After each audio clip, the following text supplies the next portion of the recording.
you and I, have people who we thought were conservatives sound a lot like the Marxist Islamists who were attending this event last week, don't they?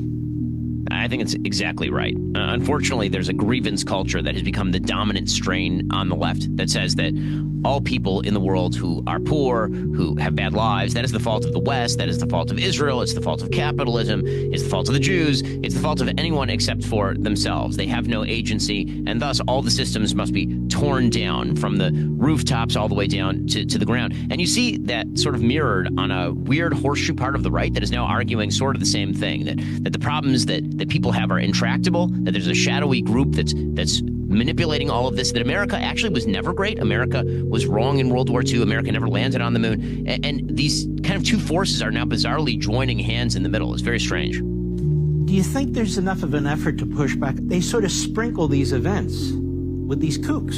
They sprinkle these events with these American haters who claim to be American firsters and are fake MAGA and even stab the president in the back. Yeah, I mean, I think it's definitely an attempt by some of these organizations to, quote unquote, maintain the big tent.